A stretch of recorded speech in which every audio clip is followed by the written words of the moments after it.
E quando nós falamos sobre hábitos espirituais, a gente precisa delimitar alguns conceitos que são perdidos na nossa caminhada. E um desses conceitos que são perdidos é o que são hábitos e o que são hábitos espirituais.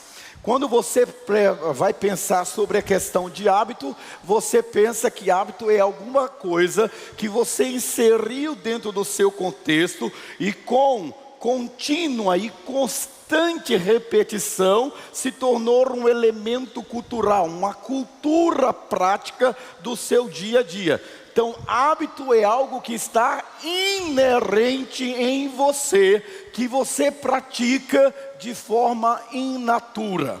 Quando falamos de hábitos espirituais, o que vem à nossa cabeça são disciplinas espirituais. Olhe para mim, seja forte. Nem todo crente tem hábitos espirituais.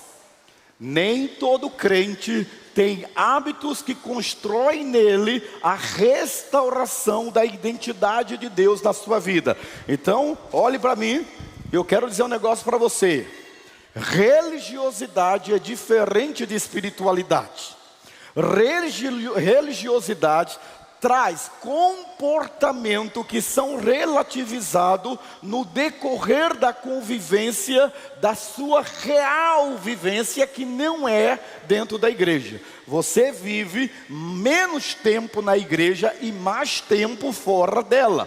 Então você tem uma tendência a ser influenciado pelo grupo com quem você vive maior parte do seu tempo.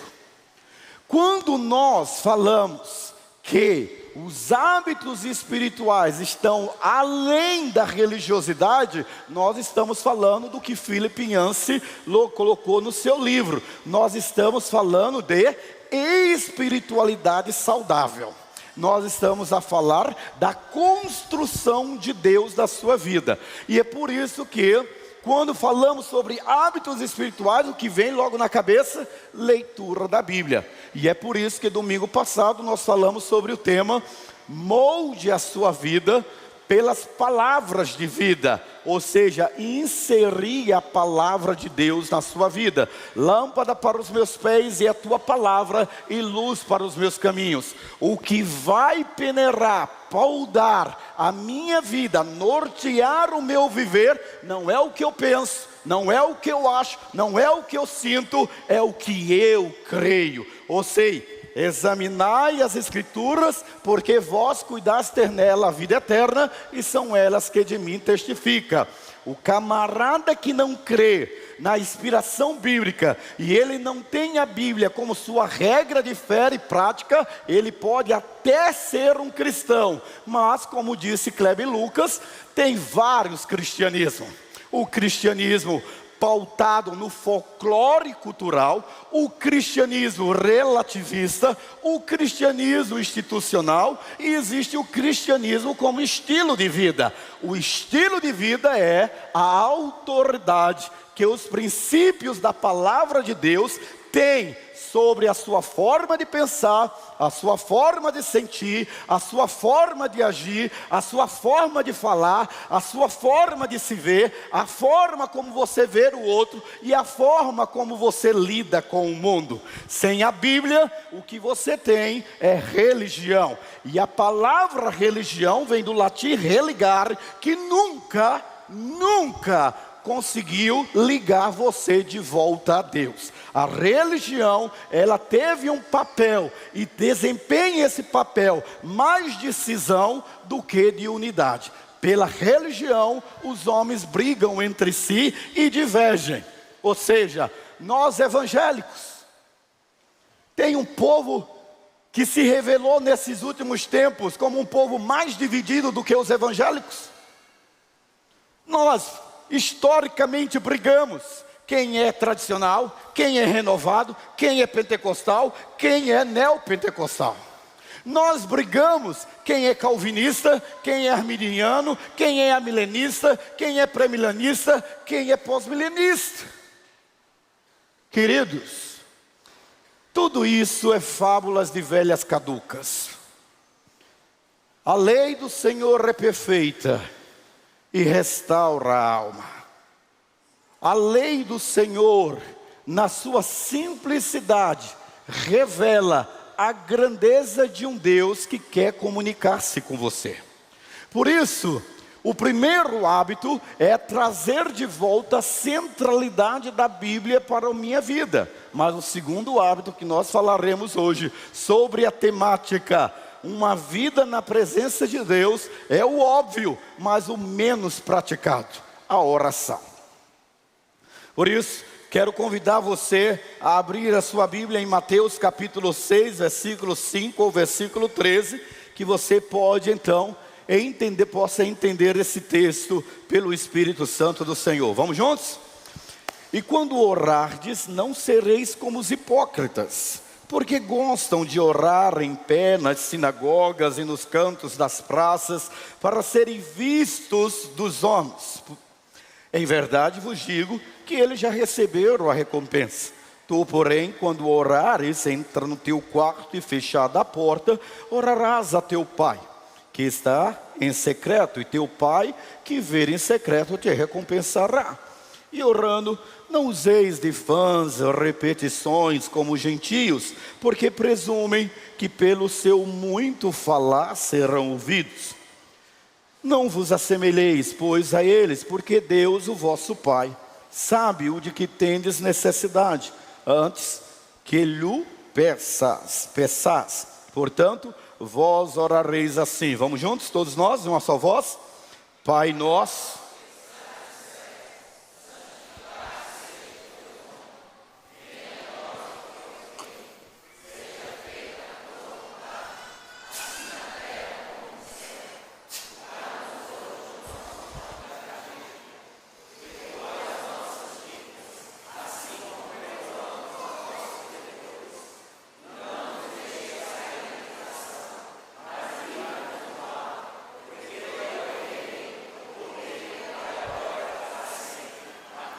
Amém. Primeira coisa que eu quero falar aqui para você, evangélico, é de que esta oração não pertence aos católicos.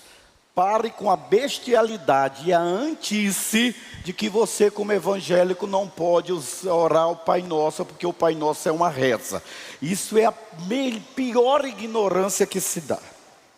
Jesus não mandou que o Pai Nosso se tornasse uma fórmula, mas as diretrizes do Pai Nosso é para que você aprenda e entenda o nível de relacionamento que Deus quer ter com você. Pai Nosso que estás nos céus, venha a nós o teu reino, ou seja, restaura a tua paternidade em nós e seja a tua vontade, seja feita na nossa vida. Depois ele diz literalmente assim: agora faça-se a tua vontade aqui na terra como nos céus. Dependência de Deus.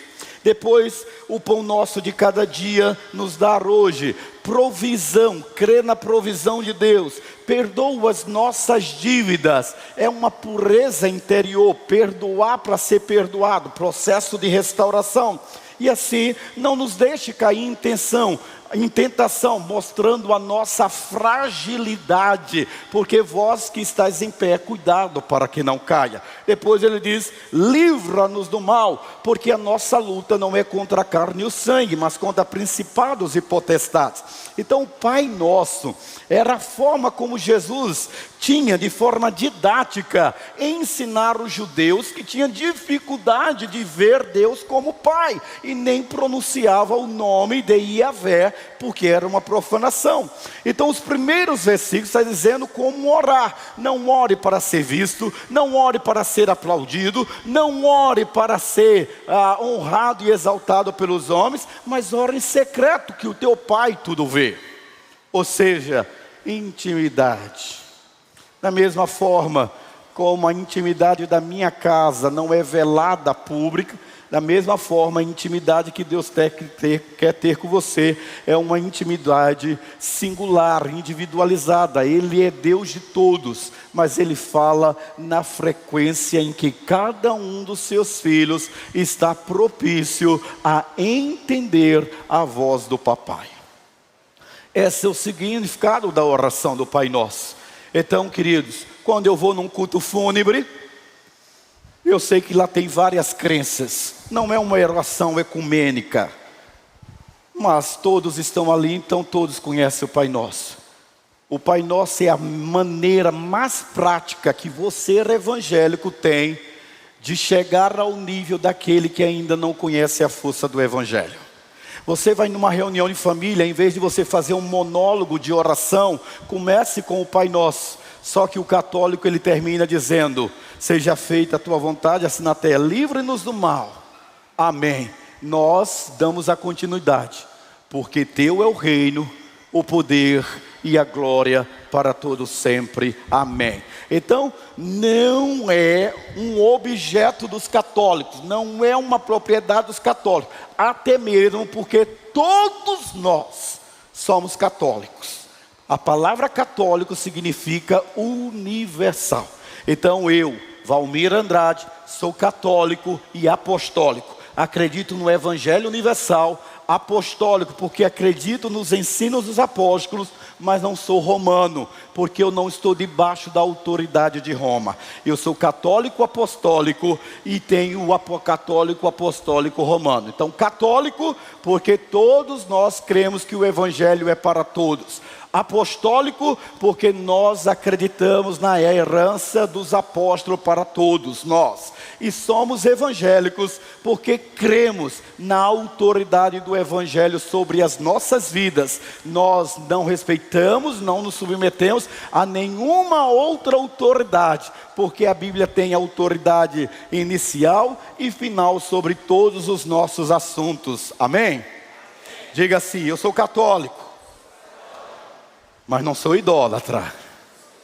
Eu sou apostólico, mas não sirvo aos homens, eu sirvo ao Senhor. Amém? Então vamos seguir a nossa pastor e oração. Sabe, quando eu me converti, primeira igreja batista de Aracaju, em Sergipe,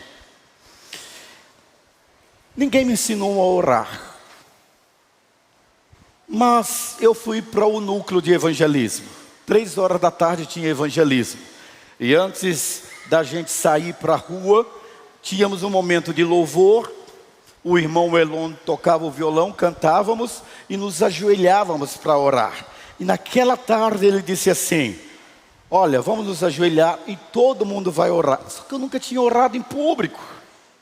E eu comecei a ouvir a oração, ia se aproximando da minha cadeira. E à medida que a oração ia se aproximando, eu ia começando a ficar trêmulo, inseguro, tremia. Eu não sabia orar, como é que eu ia orar? Ninguém me ensinou para orar, eu já estava com 6 meses de convertido. E aí eu não aguentei aquele desespero, agarrei no braço do irmão Edson e disse assim: cara, eu não sei orar, eu não sei orar. Aí ele disse: é fácil, abre a boca e diz as besteiras que vem na sua boca. Falei, que coisa mais simples de ensinar a gente a orar, né? Abre a boca, solte. Quando a gente nasce, a gente não nasce falando. A gente precisa engatinhar, a gente precisa aprender a falar. E esses dias eu estava com uma criança perto de mim, e ela falava, eu não entendia nada. Mas a mãe entendia e o pai, e eles decodificavam para mim, e eu ficava com um olhar de bobo. Que coisa linda! É assim o recém-nascido. Você nasceu de novo. Você não tem que orar como a pastora Deusa ora, como o pastor Cleito ora. Você nasceu de novo, você está aprendendo a falar com o papai. E o papai entende tudo que está no seu coração, tudo que está na sua alma. Mas enquanto você não arriscar, verbalizar aquilo que está no seu coração, mostrando que você o reconhece como Pai, que você o reconhece como Senhor, você vai achar que não sabe orar. Todos nós sabemos orar, todos nós nascemos numa experiência de fé, e o texto que nós lemos mostra exatamente isso. Moldar a vida pela palavra de Deus, pela Bíblia, leitura bíblica. É Deus falando conosco, mas a oração é você falando com Deus. É você querendo se comunicar com Deus, e você não precisa de um vocábulo perfeito. Você não precisa ser um grande orador, não existe curso de oração. O que existe é intimidade na revelação daquele que é o seu Pai. Deus é o meu Pai, Deus é o seu Pai. E nessa intimidade de paternidade a gente percebe que Deus não precisa das nossas orações. Somos nós que precisamos orar, somos nós que precisamos externar a nossa afetuosidade pela presença daquele que não levou em conta o nosso tempo de ignorância, mas anunciou que todos se arrependessem, para que viesse o refrigério da sua graça, por meio do perdão dos nossos pecados. Por isso, querido, se você deseja orar de forma eficaz, da maneira que agrada a Deus e que produz efeitos na sua vida, você precisa entender que esse chamado é um chamado da necessidade do coração do homem. Agora eu vou dizer um negócio para você. Se orar é conversar com Deus, a gente precisa ter prazer de conversar com Ele. E ter prazer de conversar com Deus é porque a gente entende de que tudo depende dEle, tudo vem dEle. Então a oração e a aproximação feitas por aqueles que querem falar e ouvir o que o Senhor está disposto a dizer. Tiago capítulo 4 versículo 8 diz assim: aproxime-se de Deus e Ele se aproximará de vocês, pecadores, sim. Limpem as mãos, e vocês que têm a mente dividida, purifique o coração. Querido, olha que coisa fantástica. Apesar de toda a solenidade que emana da presença de Deus, apesar da sua grandeza, apesar da sua santidade, da sua justiça, de ser todo poderoso, de ser o soberano do universo, mesmo assim, se tem algo que Deus tem prazer, é dialogar com você. E é por isso que uma das partes mais sublimes da conversão é a restauração da sua presença diante da presença dEle. Porque antes do pecado, o mesmo pecado que a Bíblia diz que nos separou, todos pecaram e destituídos, separados estão da presença de Deus. Mas antes desse versículo, a Bíblia diz que quando Deus criou o homem, criou o Adão, soprou nas suas narinas, Deus tinha prazer na virada do dia, no pôr do sol. Deus descia até o jardim do Éden para bater papo com o seu amigo Adão. Deus tinha prazer de conversar com o homem face a face. Se fosse a Assembleia de Deus, já tinha dito um aleluia. Tem 3 crentes aí ainda, graças a Deus. Queridos, um dia Deus desce no jardim do Éden e Ele chama o seu amigo Adão. Está lá em Gênesis capítulo 3. E Deus diz: Adão! Adão! E Deus não ouve Adão. E sabe por que Deus não ouve Adão? Porque Adão se separou da presença do Senhor. Adão se escondeu e de tanto Deus chamar, ele disse: estou aqui, pare de gritar. Por que você está escondido, Adão? Eu ouvi a tua voz e tive medo.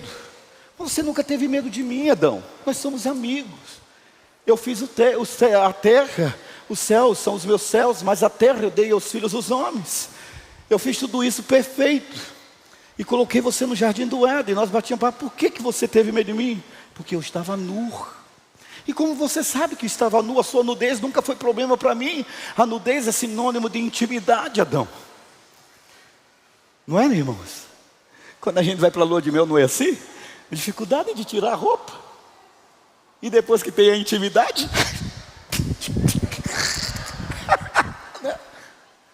intimidade.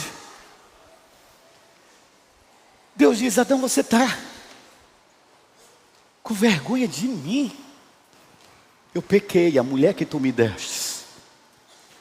Você percebe, querido, que eu quero dizer para você? O que te impede de falar com Deus, olhe para mim, seja forte, é o pecado. O que te impede de ter intimidade com o Senhor é a única coisa que Deus abomina: o pecado. Porque o salário do pecado é o salário do pecado é e não é morte física, porque Adão não morreu.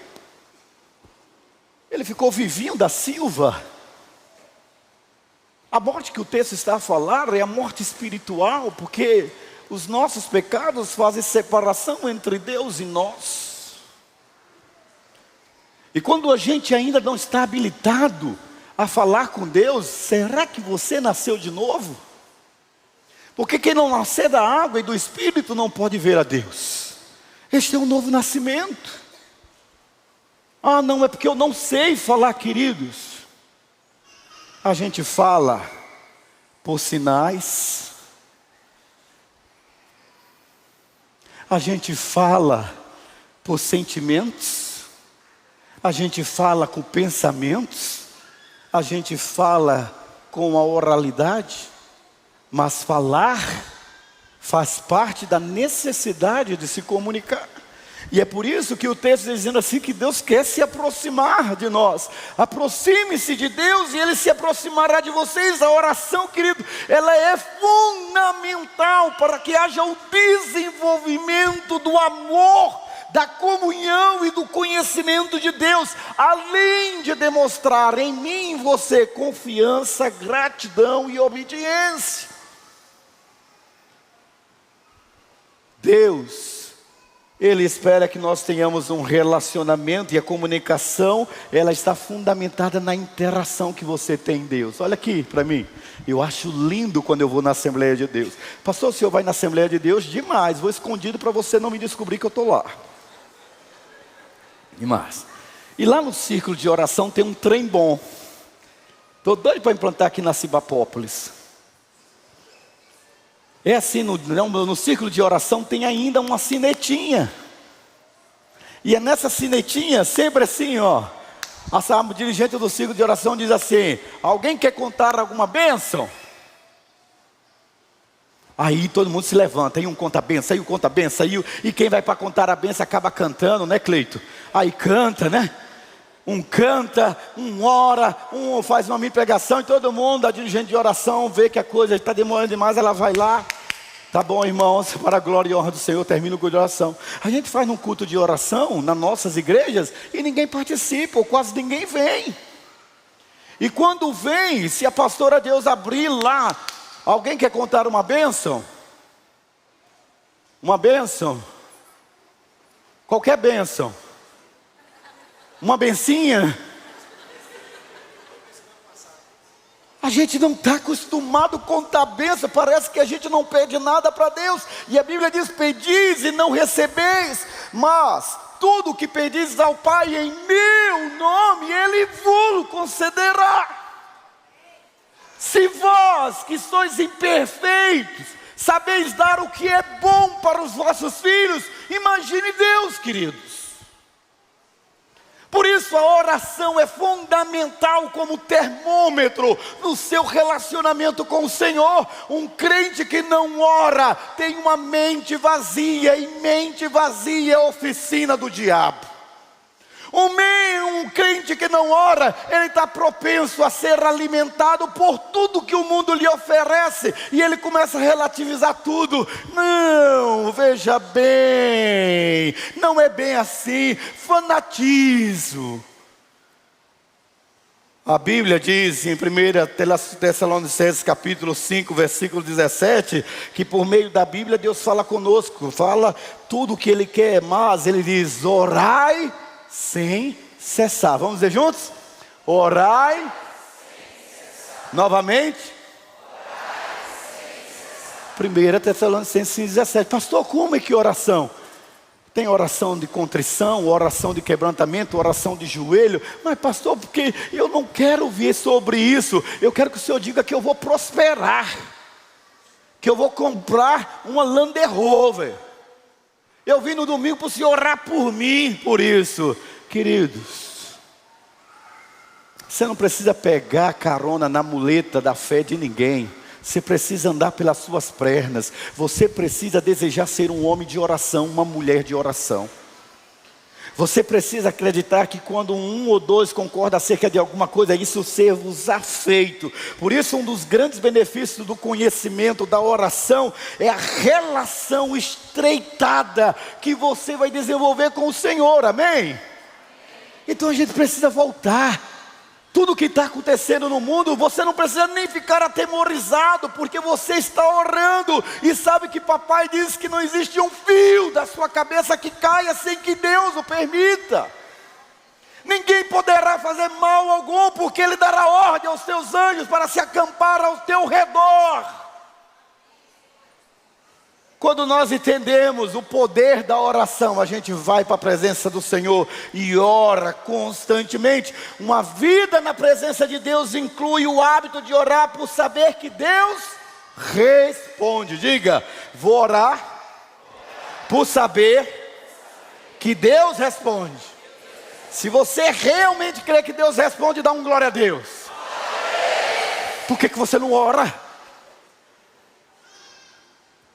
Nós precisamos orar, precisamos povoar, mudar a atmosfera do céu, mudar a atmosfera da nossa casa, ensinar os nossos filhos a orarem, por exemplo, pelo exemplo do pai. Esses dias, a Daça queria sair, minha filha queria sair, estava chovendo, graças a Deus pela chuva, e eu não estava com vontade nenhuma de sair, e ela disse, eu vou orar para a chuva parar.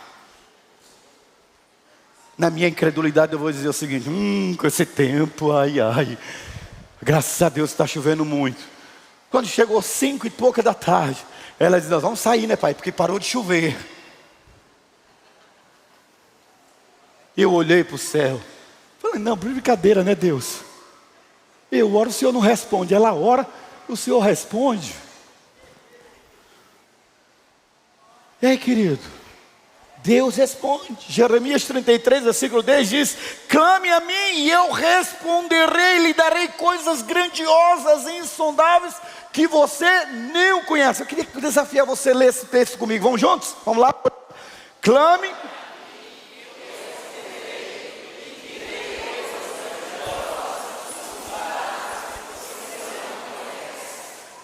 Você deve perguntar assim, por que o texto não colocou, ore a mim e eu responderei, lhe direi coisas grandes e insondáveis que você não conhece?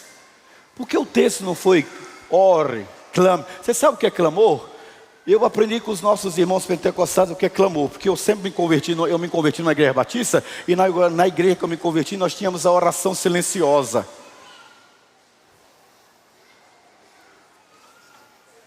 Ou então uma oração de concordância. Amém, amém, amém, amém. Mas o texto está falando disso. O texto está dizendo assim, clame. Você sabe o que é clamor? É quando eu digo assim, vamos clamar ao Senhor pela nação. E o clamor seja forte, tá bom? Olha para mim. Você não gosta de igreja barulhenta, né? Clamor traz um barulho tremendo. Clamor é todo mundo orando. Glória a Deus, louva seu nome, Senhor, e vai orando. Clamor é diferente de oração. O clamor é todos orando por um propósito, por um sentido. É a unicidade na visão do propósito de que tudo que nós ligarmos aqui na terra será ligado nos céus, e tudo que nós desligarmos da terra será desligado dos céus. Clamor não é para toda a igreja. Clamor é para uma igreja ousada, destemida, que marcha em direção aos propósitos de Deus. Esse é o clamor. Não conheço nenhuma igreja que está vivendo um avivamento e uma poderosa unção do Espírito Santo de Deus, que não haja um barulho santo onde toda a terra começa a glorificar o nome do Senhor. Esses dias um irmão disse assim para mim, pastor, o senhor sabe que eu estou saindo da igreja da Cibapa porque ela está muito barulhenta, né? E eu disse, vai com paz, vai em paz, vai com Deus. Sabe por quê? Porque maturidade é você saber orar com quem ora em silêncio, e ter maturidade para saber orar perto de quem ora alto. A oração de quem ora alto não pode incomodar você, nem o seu silêncio pode incomodar quem ora alto. Cada um ora conforme a sua aptidão. E lá no meu prédio, moro no 6º andar, 4 vizinhos, eles ouvem todas as minhas orações e ainda falam comigo. Mas você estava animado hoje, hein? Está animado, hein? Oro, né? Mesmo, faz o culto. Você sabe que sua igreja tem um culto de oração todos os dias, às 18h30, 19h30? Não sabe. Todos os dias, todos os meus vizinhos participam. Já deu para ouvir lá de cima? Eu berrando, Deusa, que agora é minha vizinha. Eu abro a janela e começo. E além de orar, bem afinado do jeito que eu sou, ainda canto. E canto e oro. Por quê, gente? Porque nós cremos em um Deus que quer sarar toda a terra. Por isso, queridos, clame ao Senhor uma vida na presença do Senhor. Deus inclui o hábito de orar por saber que Deus cuida de nós, amém? Se tem alguém que pode guardar você de tudo, é aquele que tem os atributos que ninguém tem. Só Deus é onisciente, só Deus é onipotente, só Deus é onipresente. Só Ele conhece o amanhã, só Ele conhece o nosso futuro. 1 Pedro capítulo 5, versículo 7, vamos ler juntos, vamos lá. Lancem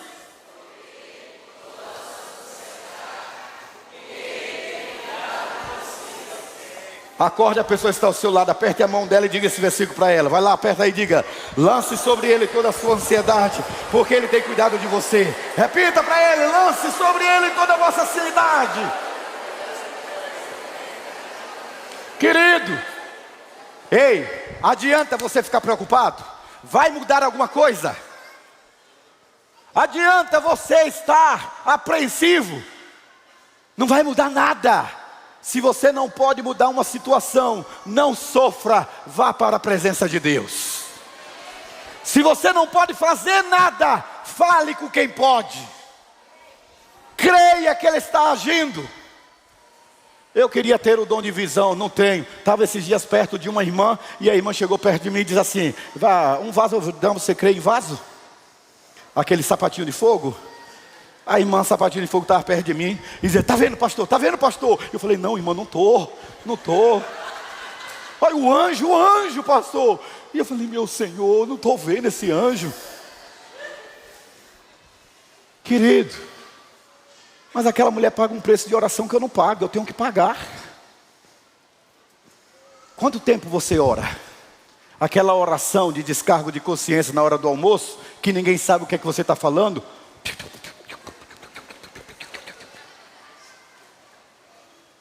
Você se ajoelha com a sua família para orar? Ele já ouviu você de joelho chorando, orando? Nós precisamos voltar a coisa simples. Olha o que é para mim, o que eu quero terminar dizendo para você: quer atrair a glória de Deus para a sua vida, quer atrair a glória de Deus para a sua casa, ore sem cessar. Declare na sua casa um tempo de oração de qualidade, queridos. Uma vida na presença de Deus inclui o hábito de orar por saber que Deus nos livra dos nossos medos. Ele livra dos nossos medos. Diz o texto, Salmos 34, versículo 4: busquei o Senhor e Ele me respondeu, livrou-me de todos os meus temores. Você não precisa estar em pânico. Deus não permitirá que um fio da sua cabeça caia. Ninguém poderá tocar em você, porque se Deus é por nós, quem será contra nós? Você precisa tomar a visão, tome para si. Tome para si a visão de que você é propriedade de Deus. Vós sois raça eleita, sacerdócio santo, nação eleita, propriedade exclusiva de Deus, para que anuncieis as virtudes daquele que vos chamou das trevas para a sua maravilhosa luz. A sua posição é da luz, querido. Quando eu saí da minha casa, filhos de todo mundo não crente na minha casa, eu disse: eu sou como Abraão, e eu tenho promessas de Deus, e quem tem promessas de Deus não morre não. Você precisa tomar isso na sua vida. E quando nós oramos, estamos preparados para receber a paz que guarda a nossa mente e o nosso coração. Gosto quando Paulo escreve a Filipenses capítulo 4, versículos 6 e 7, ele diz: não andem ansiosos por coisa alguma, mas em tudo, pela oração e súplicas, e com ações de graças, apresente seus pedidos a Deus, e a paz de Deus, que excede todo o entendimento, guardará os seus corações e as mentes em Cristo Jesus. Porque orar, querido, é receber misericórdia e graça em momentos de necessidade. Paulo continua escrevendo, o autor de Hebreus continua escrevendo dizendo: assim sendo, aproximemo-nos do trono da graça, com toda confiança, a fim de recebermos misericórdia e encontrarmos graça que nos ajude no momento da necessidade. Paulo escreve, e consonância com o autor de Hebreus, o autor de Tiago diz: a oração do justo é poderosa e eficaz. A oração do justo pode muitos seus efeitos. Você precisa voltar a orar. Você precisa desejar desenvolver esse hábito de oração diante da presença do Senhor. Quero convidar você a ficar em pé. Eu conheço muita gente que faz a obra de Deus sem oração. Ah, mas Deus abençoa e eu não oro tanto. É porque Deus não tem compromisso com você. Deus tem compromisso com a sua palavra. E Ele usa uma jumenta, não vai usar você? Ei, pastor, você jogou pesado. Mas ninguém lhe disse isso, estou lhe dizendo, para ver se você toma vergonha na cara e se torna um homem de Deus. Você precisa orar com a sua esposa. Você precisa orar com o seu filho. Você precisa orar com o seu cônjuge. Você precisa atrair a presença do Senhor na sua casa. Coloca uma musiquinha, um fundo musical na sua casa. Experimenta se ajoelhar, não dói. Experimenta receber a visitação não demoníaca, a visitação de Deus na sua vida. E você vai ver que milagres vão acontecer no seu viver. Você precisa desenvolver, dá uma preguiça. Você fica 2 horas, 3 horas no WhatsApp, mas não ora 10 minutos. Se você pegar o seu telemóvel, o seu aparelho, vai lá mostrar para você que você ficou 4 horas, 6 horas no celular. Mas na presença de Deus você não consegue ficar. Porque Satanás sabe que um crente na presença do Senhor é um exército que vai derrotá-lo. Você precisa ser um homem de oração.